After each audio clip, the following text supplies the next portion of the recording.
Saludos y bendiciones en esta hermosa tarde. Vamos a continuar, a dar inicio hoy, pero a continuar esta materia que hemos ya iniciado, la cual conocemos como principios, ¿sí? Principios para establecer el reino. Mayordomía integral. Mayordomía integral son principios para establecer el reino, donde en nosotros, iniciando en nosotros, trayendo así cumplimiento a aquellas palabras que dijo Josué: yo y mi casa serviremos a Jehová, yo y mi casa. Es decir, tomando una decisión en la cual primeramente nosotros hemos determinado, hemos expresado, hemos dicho que le vamos a servir al Señor. Pero alguien dijo una gran verdad, que todos la conocemos por acá, está registrada en la Biblia Universal. Del dicho al hecho, hay mucho trecho. Si hemos dicho, bueno, vamos a ver cuáles son las demandas de este dicho para que mostremos ese servicio al Señor. El dominio propio es una de las hermosas bendiciones que Dios ha colocado en nosotros. Es parte ya de nosotros y de toda la iglesia, que muchos no lo saben, no lo creen, no lo profesan, no lo dicen, y eso es otra cosa. Pero acá hemos venido a ser orientados, hemos venido a ser enseñados y a recordarnos muchas cosas que ya las sabemos y que, pues, poco a poco vamos a irnos convenciendo en el alma y persuadiendo en el espíritu de que esto es una realidad en nosotros, y solamente lo que nos queda es darle el uso adecuado, el uso correcto a lo que ya Dios por su espíritu ha colocado en nosotros. Clase número 2, el dominio propio. Tiene que ver con la prudencia. La prudencia es hija de la sabiduría. La prudencia nace de la sabiduría. La prudencia es la sabiduría práctica. La sabiduría es el arte y la sagacidad que se tiene para transmitir el conocimiento, sea en dichos o en hechos. La prudencia es el complemento de la sabiduría, pero el conocimiento es el complemento de la prudencia. Por esta causa, no se puede proceder en prudencia manifestando la sabiduría si no hay conocimiento. Quiere decir que para obtener todas estas cosas hermosas que hemos expresado, el fundamento, la base es el conocimiento. En una vida de pecado, viviendo liberadamente o deliberadamente, en imprudencia, en insensatez, en necedad, en obstinación, en rebeldía, nunca calificaremos ante Dios para ser sus mayordomos, y su primera causa es que Él sabe que le daríamos mal uso a los recursos que ponga en nuestras manos. Lo más grande de la mayordomía no está en que el mayordomo pueda confiar en su Señor, ¿sí?, sino en que el Señor pueda confiar en el mayordomo. Hay áreas en nuestras vidas en las que todavía no estamos, en las que estamos atados por causa de pecados internos y ocultos que solo nosotros somos testigos de ello. Áreas que tenemos que liberar, renunciar a todo tipo de maldad. No nos engañemos. Dios no puede ser burlado. todo lo que el hombre siembra, eso recibirá. Si siembras café, cosecharás café. Si siembras cacao, cosecharás cacao. Si siembras mal internamente, todo lo que hagas te saldrá mal. Nunca tendrás el apoyo de Dios. La fuerza de la gravedad, la fuerza de gravedad que si te descuidas, te desploma súbitamente, sin advertencia. El caso que puedes estar un mes escalando una montaña, ¿sí? Subiendo el cerro ese que está allá trasote. Si te resbalas, no vas a tardar 2 meses o un mes para caer. Caes de una vez. El pecado es de la misma forma. Nosotros podemos estar 5 años, 2 años, 3 meses, 15 años manteniéndonos en santidad, pero si pecamos, vamos a cobrar de una vez. Eso es rapidito. No va a esperar que pasen 15 años para que haya el resultado del pecado. No, de una. Ahora, el pecado aunado a esto debes entender que el pecado degrada, ¿sí? Degrada. Es como la vida de los hombres, o en la vida de los hombres cercena la posibilidad de prosperar, de seguir y de avanzar en el propósito de Dios. El pecado, o hablando de los pecados, mata, sí, el propósito, hurta, destruye, llevando a ser al hombre estéril en la vida y en los planes de Dios.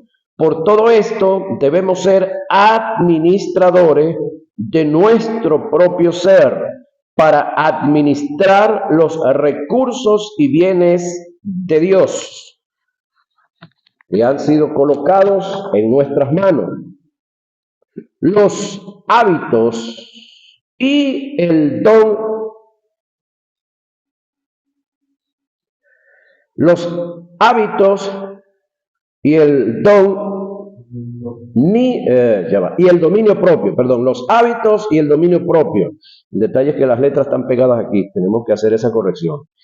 En una ocasión, un anciano trataba con un niño algo en relación a los hábitos. Él dijo: hijo, en el interior del hombre se libra una gran batalla entre dos lobos. Uno es malo, iracundo, perverso, lleno de resentimiento, holgazán. El otro es bueno, está lleno de amor, de benignidad, humildad, dominio propio. Es consagrado y apegado a lo bueno. Estos dos lobos mantienen una batalla continua en el ser del hombre. El niño le preguntó: ¿y cuál de los dos logrará ganar la batalla? El anciano le respondió: el que tú alimentes más. Así son los hábitos.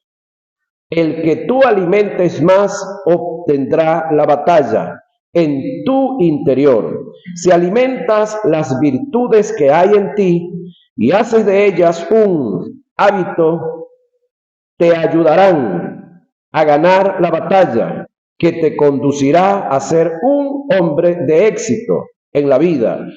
Si alimentas tus malos hábitos, ellos te harán perder la batalla por la vida, llevándote a la destrucción total.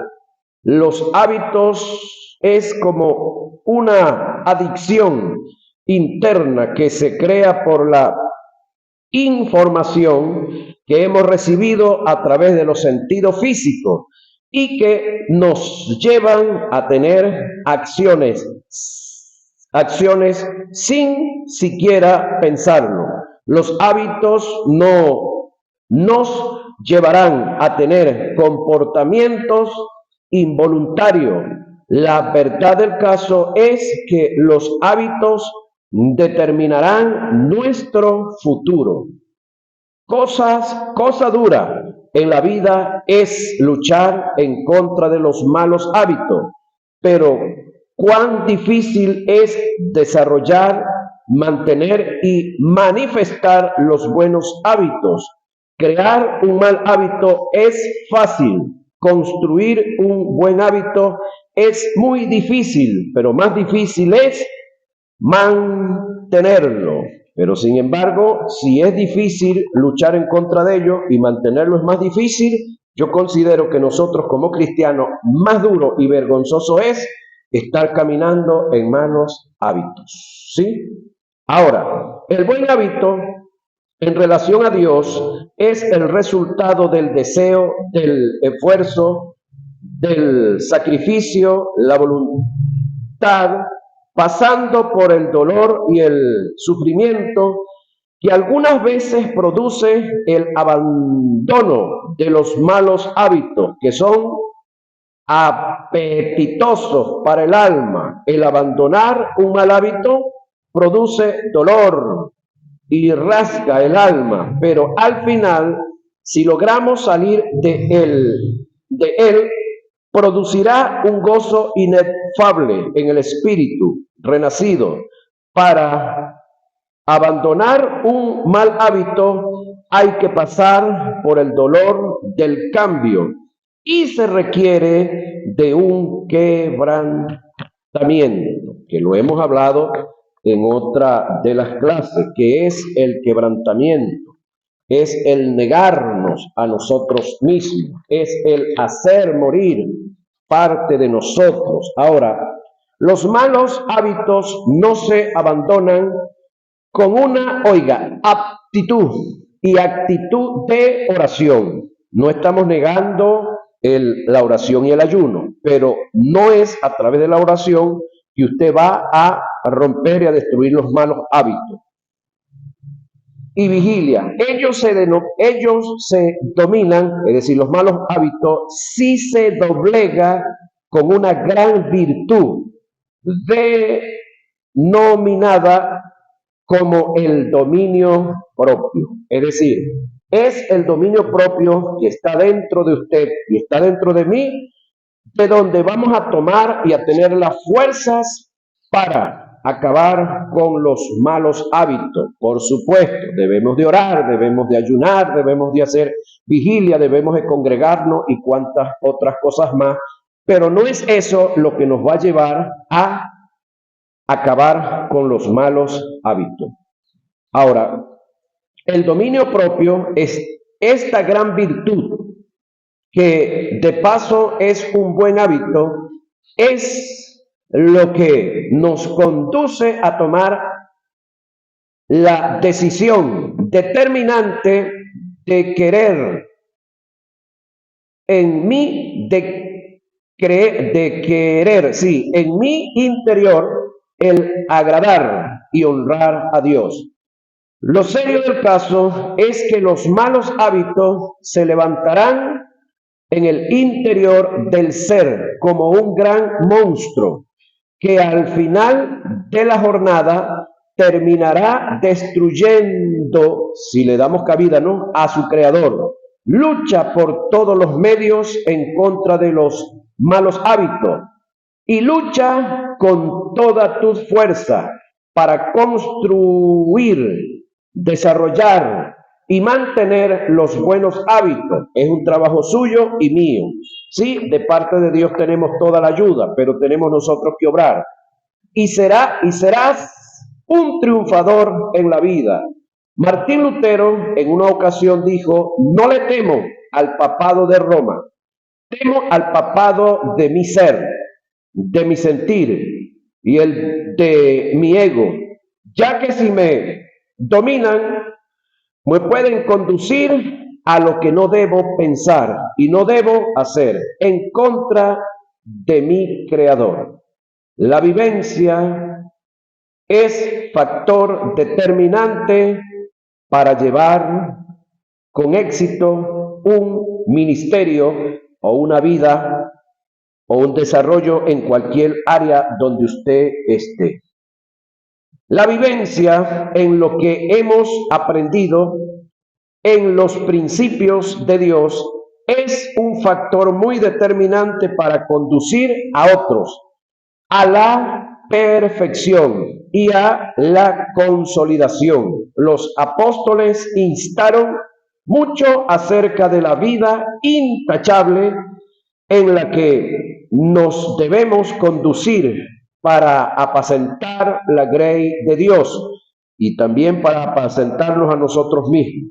Es de suma importancia en el sistema del reino de Dios el ser perfeccionados para mantenerse en el propósito de Dios y ser promovidos en él. Pablo dijo a Timoteo: procura con diligencia presentarte a Dios aprobado, como obrero que no tiene de qué avergonzarse, que usa bien la palabra de verdad. Segunda a Timoteo 2:15.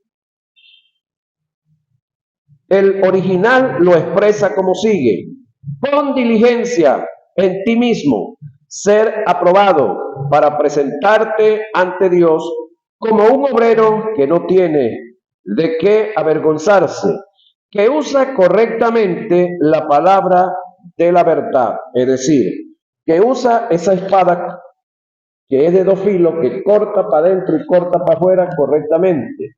No solamente la usamos para cortar para afuera, para allá, para los demás, corregir a otro, y no la usemos para corregirnos a nosotros mismos. El término procurar que se utilizó en el griego da la idea de la diligencia, el apresurarse, ser celoso, con un arduo deseo, con una intensa pasión, entre otros. El término presentarse del griego es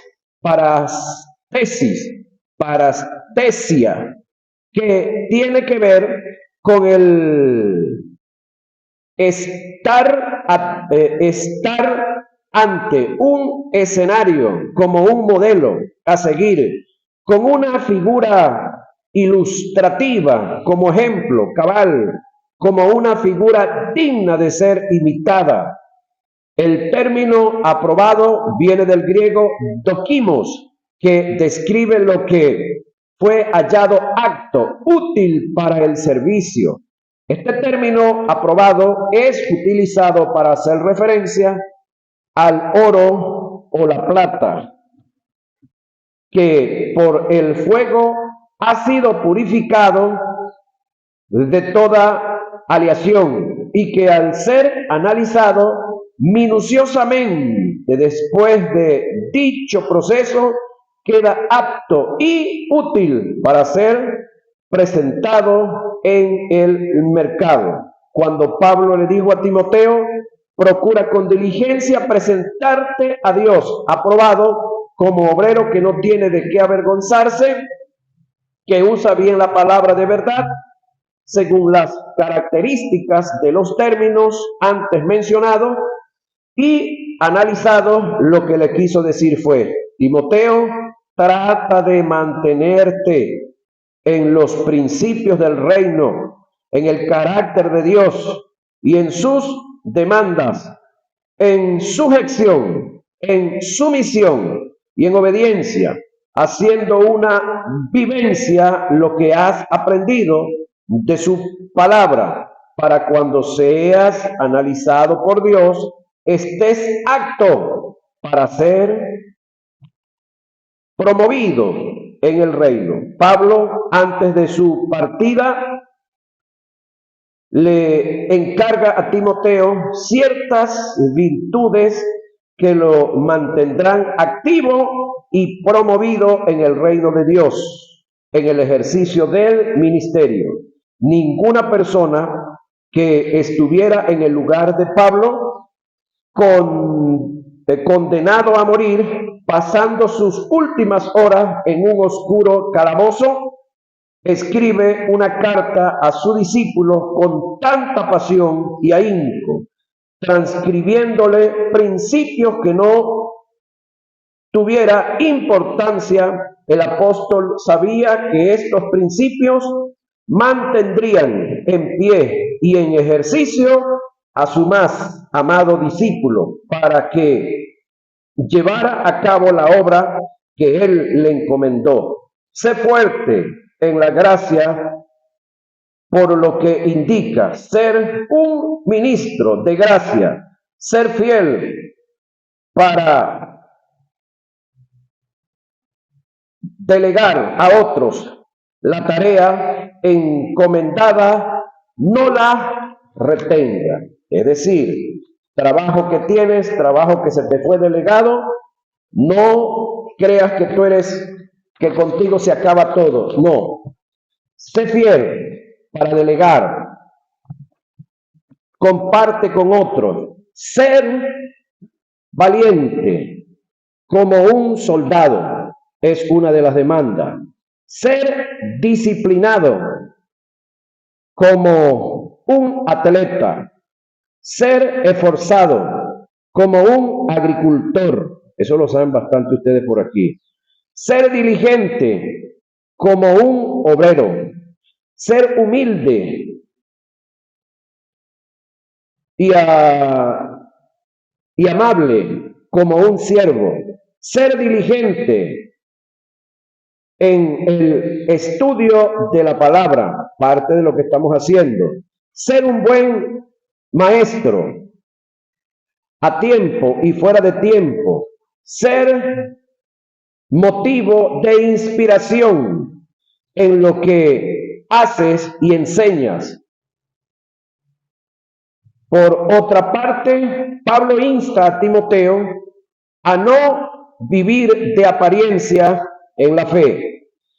Doy gracias, dice Pablo, a Dios, al cual sirvo desde mis mayores con limpia conciencia de que sin cesar me acuerdo de ti en mis oraciones, noche y día, deseando verte, al acordarme de tus lágrimas para llenarme de gozo, trayendo a la memoria la fe no fingida que hay en ti, la cual habitó primero en tu abuela Loida y en tu madre, Eunice. Estoy seguro que en ti también, por lo cual te aconsejo que avives el fuego del don de Dios que hay en ti, y por la imposición de mis manos, porque no nos ha dado Dios espíritu de cobardía, sino de poder, de amor y de dominio propio. Segunda a Timoteo 3:7. Pedro, el apóstol, insta a los ancianos ministros a mantener una conducta intachable en el apacentamiento de la grey. Ruego a los ancianos que están entre vosotros, nótese la expresión, ruego a los ancianos que están entre, iguales, vosotros, yo anciano también con ellos, y testigo de los padecimientos de Cristo, que soy también participante de la gloria que será revelada, a apacentar la grey de Dios, apacentar la grey de Dios, que está, oiga otra vez, entre vosotros. ¿Sí? Muy importante estos detalles acá, que está entre vosotros, no que está debajo de vosotros, cuidando de ella no por fuerza, sino voluntariamente, no por ganancias deshonestas. Si habla no ganancias deshonestas es porque van a haber y hay ganancias honestas, sino con ánimo pronto, no como teniendo señorío sobre los que te están a vuestro cuidado, sino siendo ejemplo de la grey. Esto lo registra Pedro en su primera carta, en el capítulo 5, verso 1 al 3. Hermanos, sé imitadores de mí, dice Pablo. ¿Quién pudiera decir similar a Pablo esta parte? Y mirad a los que así se conducen, según el ejemplo que tenéis en nosotros, porque porque muchos de los cuales os digo muchas veces, y aún ahora lo digo llorando, que son enemigos de la cruz de Cristo, el fin de los cuales será perdición, cuyo Dios es el vientre y cuya gloria es su cuya gloria es su vientre, que solo piensan en lo terrenal. Filipenses 3, 17 y 20. Este mandamiento, hijo Timoteo, te encargo para que conforme a las profecías que se hicieron antes en cuanto a ti, milites por ellas a buena milicia, manteniendo la fe y buena conciencia, desechando la cual naufragaron en cuanto a la fe algunos de los cuales son Himeneo y Alejandro, a quienes entregué a Satanás para que aprendan a no blasfemar. Primera a Timoteo 1, 18 y 20. Si esto enseñas a los hermanos, serás buen ministro de Jesucristo, nutrido con la palabra de la fe y de la buena doctrina que has seguido. Desecha las fábulas profanas y de vieja, ejercítate para la piedad, porque el ejercicio corporal para poco es provechoso, pero la piedad para todo aprovecha, pues tiene promesas de esta vida presente y de la venidera. Palabra fiel es esta y digna de ser recibida por todos, que por esto mismo trabajamos y sufrimos oprobio, porque esperamos en el Dios viviente, que es el Salvador de todos los hombres, mayormente de los que creen. Esto manda y enseña: ninguno tenga en poco tu juventud, sino sea ejemplo de los creyentes en palabra, conducta, amor, espíritu, fe y pureza. Entre tanto que voy, dice el apóstol a su discípulo, ocúpate, no dice preocúpate, no dice cuida, ocúpate en la lectura, la exhortación y la enseñanza. No descuides el don que hay en ti, que te fue dado mediante profecía con la imposición de las manos del presbiterio. Ocúpate nuevamente en estas cosas. Permanece, es decir, constancia, sé constante en ella, para que tu aprovechamiento sea manifiesto en todos. Ten cuidado de ti mismo, importante, es decir, pastoréate tú, reflexiona tú sobre lo que estás haciendo y de la doctrina, persiste en ello, es algo que tenemos que constantemente estar pendiente, insistiendo, que haciendo esto te salvarás a ti sí mismo y a los que te oyeren. Primera Timoteo 4, 6 y 16.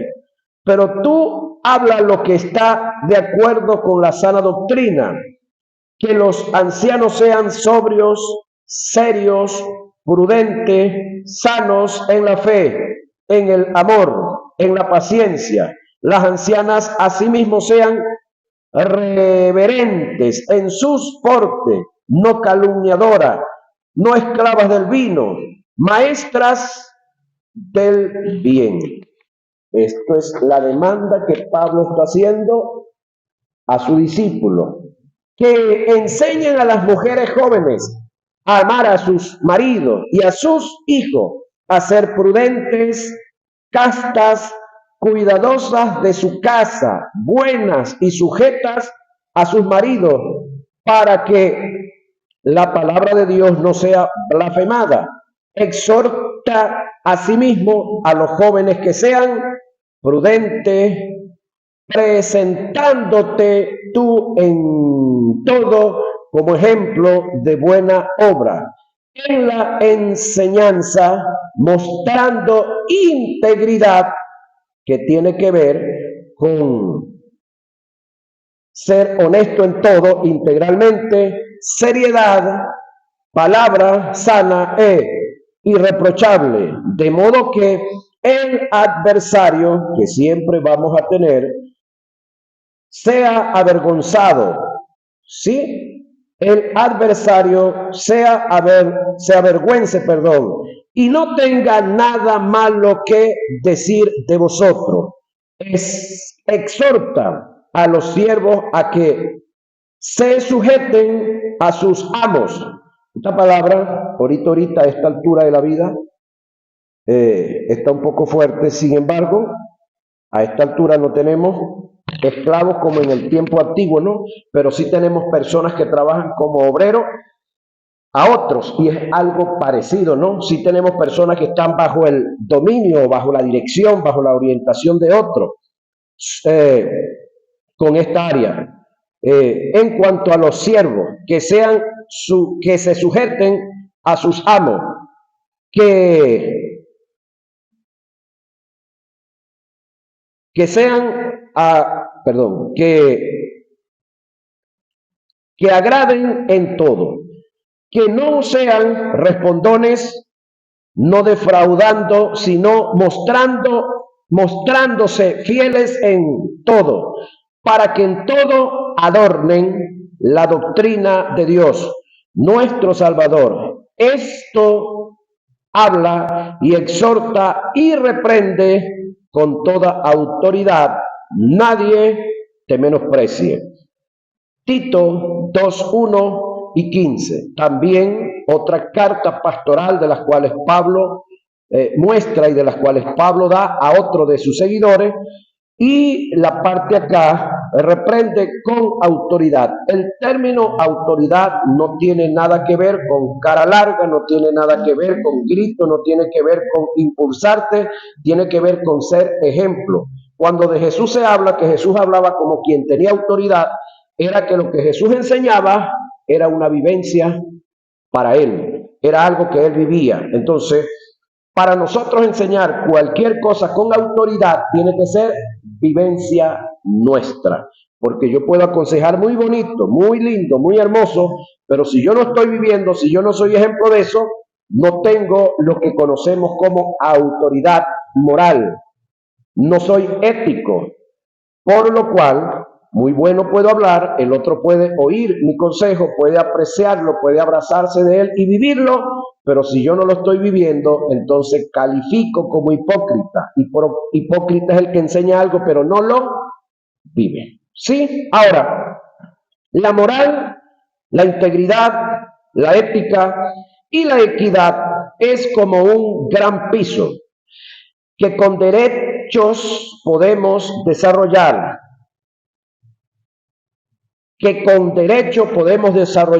nuestra fe, podemos ejercer autoridad y podemos ser administradores de los bienes del reino. Por lo contrario, perderíamos ante Dios y el mundo que nos rodea todos los derechos para seguir fungiendo en el llamado que hemos recibido de Dios. Para darle fuerza al tópico acerca del dominio propio, voy a presentar 4 grandes virtudes en las que se movió el patriarca Job. Él cuando llevaron a ser, el cual lo llevaron a ser muy próspero ante los ojos de Dios. Leamos primero el pasaje que muestra sus riquezas y luego analizaremos las virtudes en las que se movió y se mantuvo para obtener todos estos bienes. Y poseía una hacienda de 7,000 ovejas y 3,000 camellos, 500 yuntas de bueyes y 500 asnas, además de una servidumbre muy numerosa Este hombre era el más rico entre los orientales. Entonces el Señor le dijo, hablando con Satanás, ¿te has fijado en mi siervo Job? No hay nadie como él sobre la tierra. Es un hombre justo y recto, temeroso de Dios y apartado del mal. Job 1:8. Analicemos estas virtudes. Justo, relativo a sus obras, su manera de conducirse en la vida. Esto es, obras de justicia, hablando desde su acción social. Recto, relativo al motivo del corazón, a los móviles que lo llevaban a hacer las cosas. Temeroso de Dios, relativo a su devoción, a adoración, a una entrega. Apartado del mal, relativo a una determinación, una decisión, tiene que ver con el dominio propio. Charles Wyndham plasmó en uno de sus libros una verdad que me hizo reflexionar en grande. Él dijo, podemos seguir siendo el mejor cirujano del mundo, siendo el más grande de los promiscuos. Eso es en el mundo de la medicina. Podemos seguir siendo el mejor juez de una nación, siendo el más arrogante y soberbio que haya existido en el mundo. Tiene que ver con el mundo de la ley y todo lo que lo relaciona. Podemos seguir siendo el magnate más prestigioso de las naciones, con los más altos niveles de corrupción, que la mayoría están allá, financiera, en la que se haya vivido. Oiga, todos o estos tres niveles se pueden llevar de esa forma y no hay ningún problema. Pero nunca podremos desarrollar en éxito el don ministerial que hemos recibido de Dios, sumergidos en los pecados. Porque el don ministerial o nuestra vida cristiana no es una profesión, es una vocación, es un llamado que hemos recibido. Y te debes a un ser que su naturaleza es pura santidad. Por lo tanto, para llevar una vida cristiana en éxito, para llevar un hogar cristiano en éxito y para llevar un ministerio en éxito, la demanda es santidad. Cualquiera de las tres áreas. ¿Sí? No te engañes, Dios no puede ser burlado. Lo que tú siembras lo vas a recibir. En Dios no hay atajos como para caerle adelante. Charles Wyndham le dijo a Dios en una de sus oraciones, al ver la urgencia que hay en nuestras congregaciones de la vida de santidad, en nuestros ministerios, dijo, Señor, ¿por qué los tiempos de Zafira y Ananías no vuelven? El cual tuvo una respuesta acertada. Esos tiempos volverán, o si esos tiempos volvieran, volverán. Cada templo en su sótano tendría que tener una morgue para depositar los muertos que hubieran. Es la respuesta de Dios. Sin embargo, Dios le dice a él, conforme yo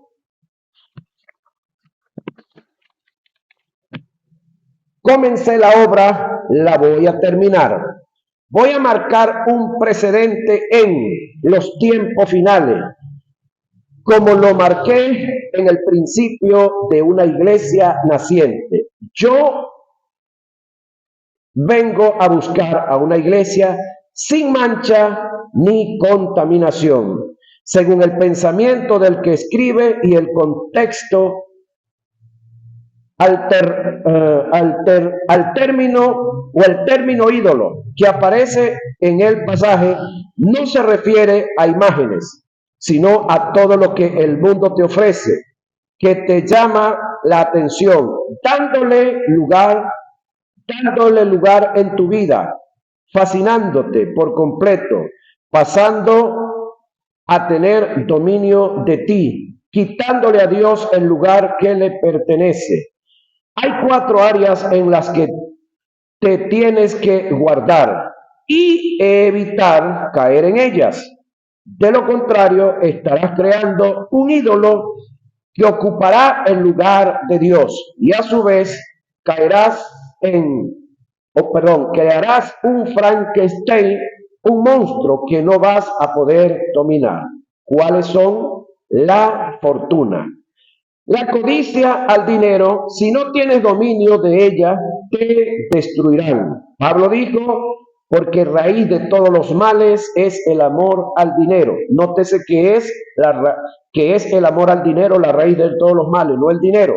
El cual, codiciando algunos, se extraviaron de la fe y fueron traspasados de muchos dolores. Primera Timoteo 6:10.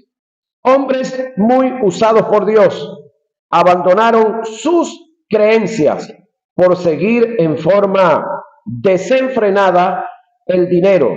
Se dejaron desviar por su propia lujuria, cosa que al final de la jornada les trajo graves resultados que lo lamentaron por toda la vida. Tal es el caso de Balaam, profeta. Ay de ellos porque han seguido el camino de Caín y se lanzaron por lucro en el error de Balaam y perecieron en la condición de Coreb. Judas 11. Han dejado el camino recto y se han extraviado siguiendo el camino de Balaam, hijo de Beor, el cual amó el premio de la maldad. Segunda de Pedro 2:15. La codicia al dinero puede llevar a una persona a mentir, engañar, traicionar, competir, difamar, calumniar, cometer acto de homicidio, entre otros. Y finalmente lo puede conducir a su propia destrucción. El ejemplo más claro lo tenemos en Judas, que por dinero traicionó a su mejor amigo y a su maestro. El amor al dinero trae como resultado tentaciones, codicia, ruinas, perdición, competencia, traición, celos, envidia, engaño, mentiras, hasta extravío de la fe, entre otras cosas. Por esta causa es de suma importancia mantener un motivo muy correcto para la adquisición del dinero. Todas estas acciones negativas son fruto de una raíz llamada el amor al dinero. El término amor en referencia al dinero, como lo presenta Pablo en su escrito a Timoteo, es del griego filalguria, que indica una codicia interna llena de perversidad y lujuria, las cuales una raíz de donde proceden y se alimentan cualquier tipo de acción negativa, con el fin de conseguir un objetivo que en este caso es enriquecerse, oiga, a costa de cualquier precio. El amor al dinero, en su filalguria, tiende a ser una persona egoísta. Si lo que le mueve es el deseo de riqueza, no le importa a sus semejantes, sino lo que éstos tengan que perder para él obtener todas las ganancias y quedarse con la mejor parte. El deseo de riquezas fija el pensamiento de una persona en sí mismo, convirtiéndose los demás en meros instrumentos que usa y utiliza para lograr su objetivo. Y en otro caso, ve a sus semejantes como obstáculo para obtener riquezas. Busca la forma de cómo quitarlos del medio. Por causa de la filalguria, los valores se pierden y se corrompen hasta el punto que vale más el dinero que los valores intrínsecos que Dios puso en el ser humano, en su creación.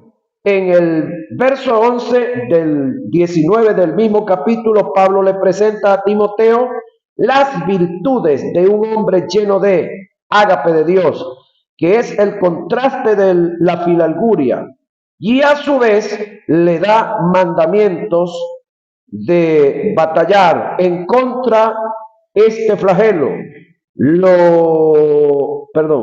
en contra de este flagelo que lo puede llevar al caos o a la destrucción total. Observemos el pasaje. Mas tú, oh hombre de Dios, esté contigo y conmigo, huye de estas cosas y sigue la justicia, la piedad, la fe, el amor, la paciencia, la mansedumbre.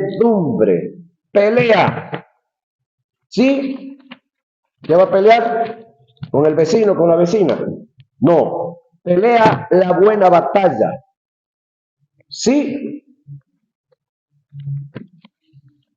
La buena batalla de la fe. Echa mano de la vida eterna, a la cual asimismo fuiste llamado, habiendo hecho la buena profesión delante de muchos testigos.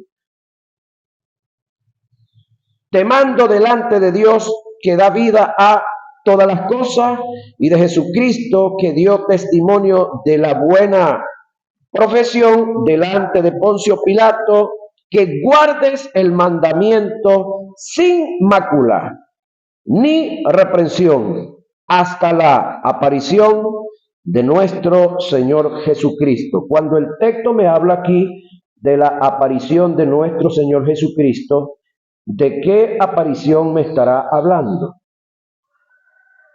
¿Qué será lo que quiere decir el escritor acá? ¿De qué aparición estará hablando? ¿De la segunda venida o del arrebatamiento? ¿Alguien me puede decir algo? ¿De qué venida estará hablando aquí? Los que me vienen siguiendo. ¿De la segunda venida o del arrebatamiento? Lo vamos a ver lo vamos a dejar grabado en nuestra próxima clase, pero ustedes me lo pueden decir.